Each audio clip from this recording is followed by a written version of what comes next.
Dumating ang mga pulis sa pinangyarihan ng bakbakan nina Miguelito, David at Tanggol.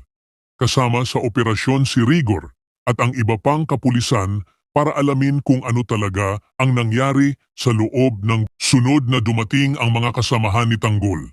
Agad nilang tinanong kung ano ang nangyari kay David at kung sino ang may gawa ng krimen. Tahimik lang si Tanggol, bakas sa kanya ang sakit at bigat ng loob. Hindi niya makuhang magsalita. Pumasok na rin si Rigor at ang kanyang grupo sa gusali. Habang paakyat sila, wala pa siyang kamalay-malay sa sinapit ng kanyang anak na si David. Narinig ni Tanggol at Madonna ang paparating na mga pulis. Agad siyang niyaya ni Madonna na umalis na bago pa sila abutan. Ngunit tumanggi si Tanggol, ayaw niyang iwan ang bangkay ng kapatid.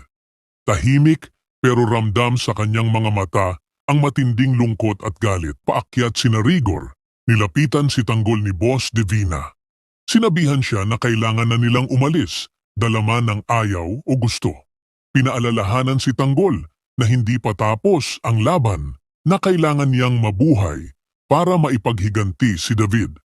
Sa wakas, napilit si Tanggol na lumisan. Pagdating ni Rigor sa itaas, wala na silang nadatnang tao, maliban kay David na nakahandusay sa sahig. Nagulantang si Rigor sa nakita. Napaluhod siya at hindi makapaniwala sa sinapit ng kanyang anak. Walang salitang lumabas kay Rigor kundi iyak. Mahigpit niyang hinawakan ang katawan ni David. Punong-puno ng sakit, tila hindi niya matanggap ang realidad ng pagkamatay ng sariling anak. Pag-uwi ni Tanggol sa mansion, agad siyang sinalubong ni Marites. Inakala nitong may magandang balita si Tanggol tungkol kay David. Pero diretsong sinabi ni Tanggol na wala na si David. Wala na ang kanyang kapatid. Hindi makapaniwala si Marites. Napatigil siya sa kinatatayuan at napaluhod habang yakap si Tanggol.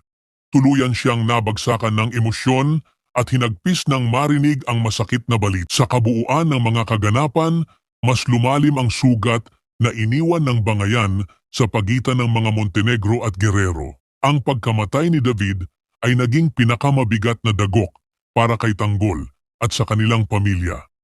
Sa kabila ng pagsusumikap ni David na makabawi at ipaglaban ang kanyang ugnayang dugong kapatid, huli na ang lahat. Ang kanyang sakripisyo ay nagsilbing paalala na kahit sa gitna ng galit at digmaan, may mga taong pipiling lumaban para sa tama. Si Tanggol, bagamat nagdadalamhati, ay tila nagising sa panibagong layunin, ang tuldukan ang kaguluhan at ipaghiganti ang nasayang na buhay ng kapatid. Samantala, si Rigor ay naiwan sa tanong kung sapat ba ang kanyang ginawa bilang ama, habang si Marites ay nabigo bilang ina. Ngayon, mas lalong tumitindi ang tensyon at mas nagiging malinaw na hindi lang ito laban ng baril at bala.